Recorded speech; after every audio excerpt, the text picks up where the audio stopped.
रायगड प्रवासाला सुरुवात होत आहे। तर थोडं मी पण टेन्शन मध्ये आहे, पण महाराजांच्या कृपेने रायगडची जी लोक आहेत ती खूप हेल्पफुल आहेत। हे काका आहे, हे आमचे रिक्षावाले काका आहेत, ज्यांनी कालपासून मी त्यांच्या कॉन्टॅक्टमध्ये होते आणि त्यांनी मला आता बाहेर फाट्यावर आणून सोडलंय। आणि माझा आता सकाळ सकाळ सुट्टे पैशांचा प्रॉब्लेम झाला होता, तर काकांनी त्यांच्या मित्रांना सांगितलं होतं, तर मी त्यांना जीपे केले आणि त्यांनी मला सुट्टे कॅश अशी दिली। तर रायगडची जी लोक आहेत ही खूप मदत करणारी लोक आहेत, असा माझा तरी अनुभव आहे। तर कधी रायगडमध्ये तुम्हाला यायचं असेल तर तुम्ही कोणता फाटा आहे दादा हा? रेपोली फाटा, रेपोली फाट्यावर येऊन ह्या दादांकडे तुम्ही चहा नाश्ता करू शकता। तर दादांकडे सकाळचा टी मिळतो आणि वडापाव वगैरे बाकीचे स्नॅक्स वगैरे अवेलेबल आहे। जर्नीमध्ये रायगडला आमच्या रत्नागिरीचा मला हा दादा भेटलेला आहे, तर आपण आपल्या ह्या दादाशी ओळख करून घेऊया। दादा तू कुठून आहेस? मी खेडमधून, रत्नागिरी। तुझं नाव पूर्ण? माझं नाव हितेश दिलीप नाग। ओके, तर आता तू सुद्धा ट्रॅव्हलिंगला निघालेला आहेस, तर तुझी जर्नी कशी झाली? मस्त झालं, आता हायवे वगैरे मस्त आहे आणि सध्या अलिबागला चाललोय। सध्या तरी काय असं प्रॉब्लेम नाही। मग तुझा ट्रॅव्हलिंगचा एक्सपिरियन्स कसा आहे सध्याचा? बाईक, मी आणि चहा। ओके, तर तुला पुढच्या ट्रॅव्हलिंगसाठी हॅपी जर्नी। तर अशा ट्रॅव्हलिंगमध्ये आपले गाववाले सुद्धा भेटत असतात, हा एक्सपिरियन्स भारी असतो।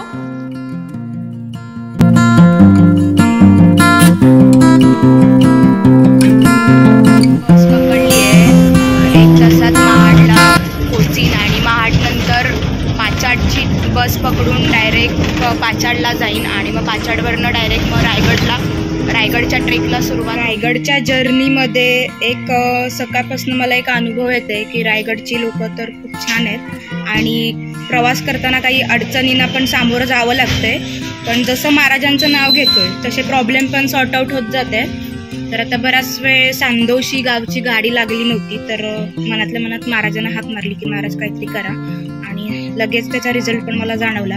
आणि आता मी सांदोशीची गाडी पकडून जाणार आहे पाचाडला। तर पुढे पाचाडला गेल्यानंतर ठरवीन वरती रोपवेने जायचंय की चालत जायचंय। आणि रायगडची जी ट्रिप आहे किंवा जो सोलो ट्रॅव्हलिंगचा प्रवास आहे महाराजांच्या कृपेने अजूनपर्यंत तरी सक्सेसफुल झालेला आहे। जर आपण एखादी गोष्ट ठरवली ना तर ती गोष्ट करण्यासाठी शेवटपर्यंत प्रयत्न करत राहायचंय। आज हा अनुभव इथून घेऊन मी जाते।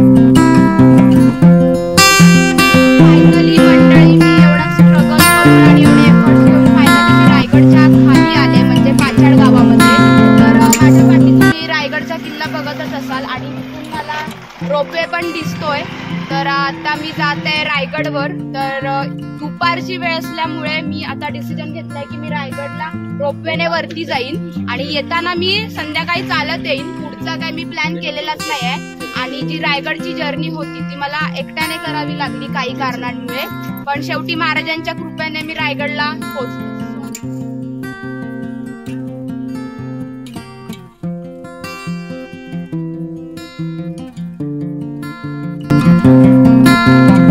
मित्रांनो, रायगडच्या तिथे काम चालू असल्यामुळे एक अर्धा किलोमीटर मला रोपवेच्या तिथे चालत जावं लागणार आहे। आणि आता दुपारची वेळ असल्यामुळे किल्ल्यावर काय चालत जाणं मला पॉसिबल नाही, त्यामुळे आता मी रोपवेनेच वर जाणार आहे।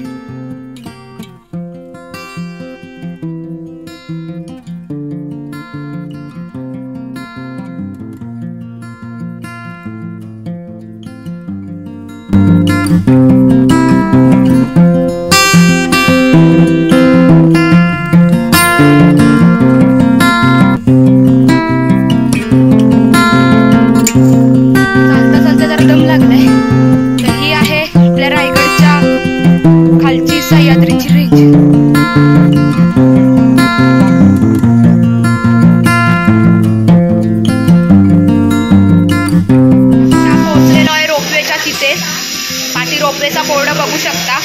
सर्व इथे जे माझ्यासोबतचे आहेत ते फॉर्म बिम भरणं काम चालू आहे आणि आता जस्ट आता एक थोड्या वेळातच आम्ही जाऊ वरती रायगडला.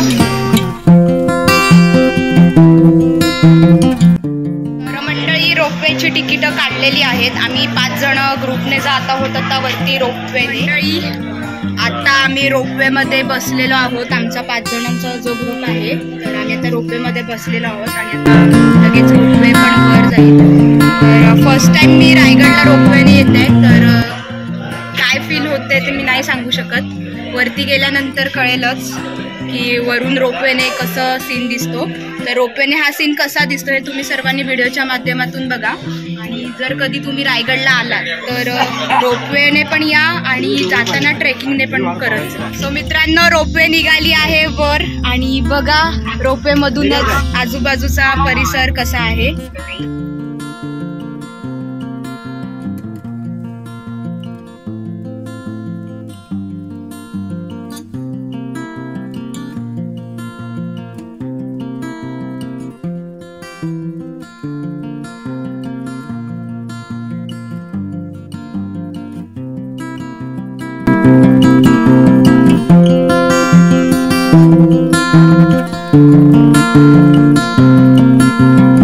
बला पुण्यश्लोक छत्रपती श्री शिवाजी महाराज की जय. धर्मवीर छत्रपती श्री संभाजी महाराज की जय.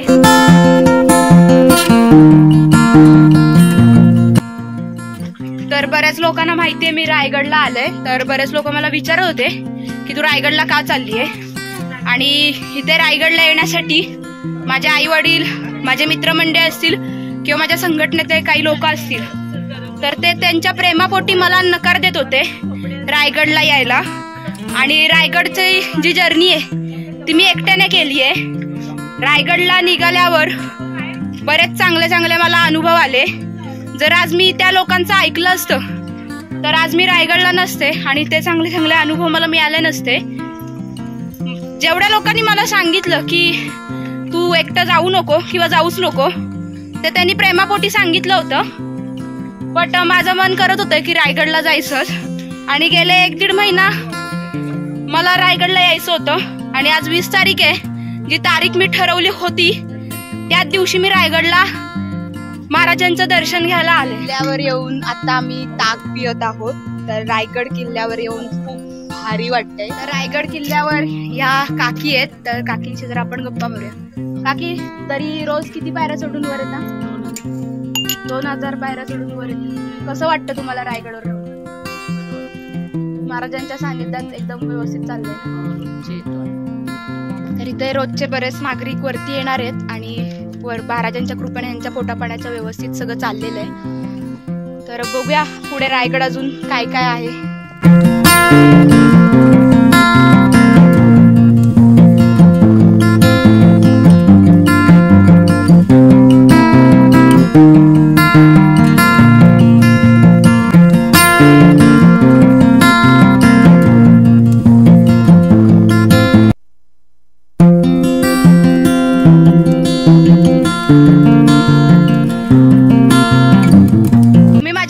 बघत असाल मित्रांनो, इथे होता छत्रपती शिवाजी महाराजांचा राजवाडा.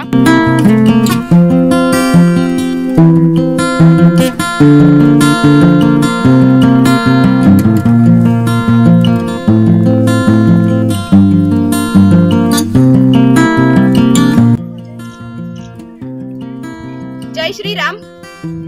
माझी बऱ्याच दिवसापासून इच्छा होती की रायगडला यायची आणि माझं नशीब एवढं चांगलंय की शिवप्रतिष्ठानचा धारकरी झाल्यापासून माझ्या सगळ्या इच्छा पूर्ण होते. आज रायगडावर महाराजांचं दर्शन झालं. ते आज एक धारकरी म्हणून मी महाराजांच्या चरणी नतमस्तक झाले. धारकरी म्हणून मी किल्ल्यावर आले. माझ्यापेक्षा नशीबवान कोणच नाही असं मला वाटतं. आणि किल्ल्यावर येण्याचं कारण असं होतं की माझ्या वाढदिवसानिमित्त मी मागच्या वर्षी महाराजांच्या मूर्तीसमोर सांगितलं होतं की जेव्हा मला 21 वर्ष पूर्ण होईल त्यावेळेला मी रायगडाला महाराजांच्या दर्शनासाठी जाईन. आणि तो एक माझा हट्ट होता. तो माझा हट्ट पूर्ण करण्यासाठी मी महाराजांच्या दर्शनाला आले. येताना मला वाटेमध्ये बरेच प्रॉब्लेम येत होते. गेला महिनाभर मला झोपच लागत नव्हती आणि आज शेवटी ठरवलेल्या तारखेला म्हणजे 20 तारखेला महाराजांचं आज रायगडला दर्शन झालं. तर मी खूप नशीबवान आहे की आज मी छत्रपती महाराजांच्या सेवेमध्ये आहे आणि शिवप्रतिष्ठानचा धारकरी आहे. सर्वांना जय श्रीराम.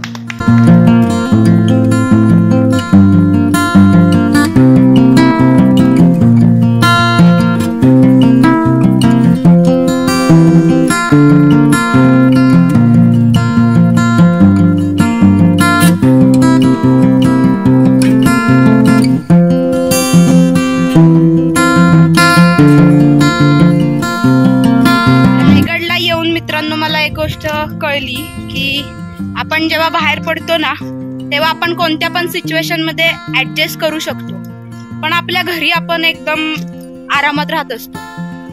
तर माझ्या घरी मी काहीच कामं करत नाही किंवा कोणत्या गोष्टी ऍडजस्ट करायला मागत नाही. माझ्या आई वडिलांमुळे माझ्या घरात सुख आहे, पण त्याचा गैरफायदा कुठेतरी मी घेतला असं मला वाटतंय. पण आता इथून पुढे रायगड करून मी जेव्हा माझ्या घरी जाईन तेव्हा मी माझ्या एका नवीन आयुष्याला सुरुवात करणार आहे. जसं मी पहिलं होते त्याच्यापेक्षा बराच बदल माझ्यामध्ये होणार आहे. धारकरी बनल्यापासून बऱ्याच गोष्टी माझ्यामध्ये बदलल्या आहेत असे माझे फ्रेंड्स पण म्हणतात. काही अजून माझ्या जवळची लोक आहेत असं मला ते सांगतात. तर जसं मी धारकरी बनले तसंच बऱ्याच गोष्टी माझ्या आयुष्यात पॉझिटिव्ह घडत आहेत. तर अजूनपर्यंत माझ्या मम्मी पप्पांना तसा तर मी भरपूर त्रास दिलाय. यापुढे काय त्यांना मी त्रास देणार नाही असा शब्द देत नाही, पण मी 100% माझं देईन की माझ्या मम्मी पप्पांना माझ्याकडनं कोणत्याही प्रकारचा त्रास होणार नाही. आणि जर माझे पप्पा हा ब्लॉग बघत असतील तर पप्पा मला तुम्हाला एकच सांगायचंय की तुम्हाला लोक म्हणतात की तुमची पोरगी फिरत असते, तर त्याच लोकांना आज अभिमानाने तुम्ही सांगा की माझी पोरगी एकटी रायगडला गेली आणि महाराजांचं दर्शन घेऊन आली.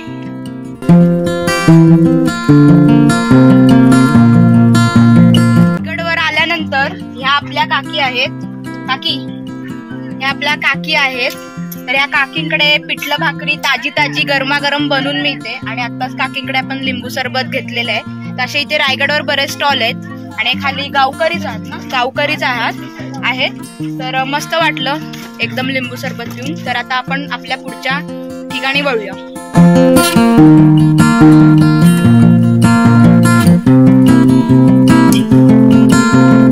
तर मित्रांनो, आपण आलेलो आहोत महाराजांनी जे जगदीश्वराचं मंदिर बांधलं होतं त्या मंदिरापाशी आता आपण आलेलो आहोत.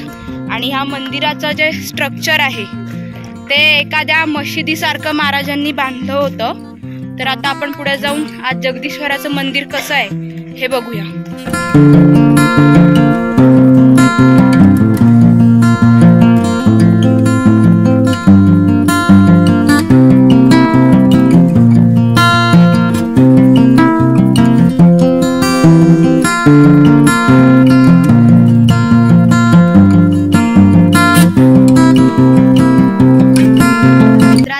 महाराजांच्या समाधीपाशी ही आहे इंदुलकरांची नावाची वीट. ह्याच्यावर असं लिहिलेलं आहे, सेवेच्या ठाई तत्पर हिरोजी इंदुलकर. म्हणजे महाराजांचे जे मावळे किंवा त्यांच्या सोबत काम करणारे जे सवंगडी होते ते किती महाराजांसाठी कट्टर होते हे या विटेवरून आपल्याला कळतं. आणि ही आहे महाराजांची समाधी आणि हा आहे आपल्या सह्याद्रीचे डोंगर आणि काही किल्ले सुद्धा आहेत. आम्ही आता चाललेलो आहोत तिकडे टकमक टोकाकडे. तर थोडीशी वाट किचकट आहे.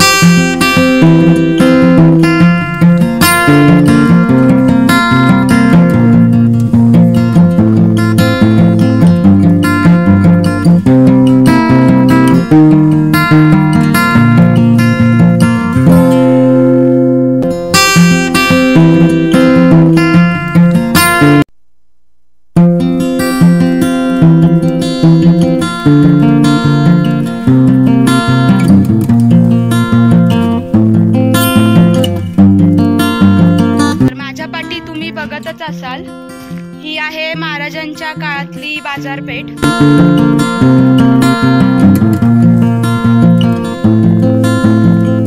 मंडई रायगडावर अचानक माझी प्रथमेश दादांशी भेट झालेली आहे. बरेच दिवस आमचा कॉन्टॅक्ट चालू आहे आणि काल आमचं ठरलं होतं की रायगडला आम्हाला भेटायचंय, पण दादांचा कॉल लागला नाही. पण किल्ल्यावरच दादांची अचानक भेट झाली. तर दादा, तुमच्याशी भेट घेऊन मला खूप भारी वाटतंय. आणि दादांचं एक यूट्यूब चॅनल आहे आणि इंस्टाग्रामचं पण चॅनल आहे, जे मी खाली डिस्क्रिप्शनमध्ये DM करीन. तर दादा गड किल्ल्यांबद्दल खूप छान माहिती देत असतात. तर त्यांची माहिती ही मला पर्सनली खूप आवडते. तर तुम्ही सुद्धा त्यांच्या इन्स्टा पेजला फॉलो करा आणि माझ्या चॅनलला सुद्धा फॉलो करा. रायगड दर्शन करून आम्ही चाललोय आमच्या परतीच्या प्रवासाला. तर माझी रायगड जर्नी हा ब्लॉग तुम्हाला कसा वाटला हे मला कमेंट करून नक्की सांगा. आणि असंच भेटू आपण आपल्या पुढच्या ब्लॉगमध्ये.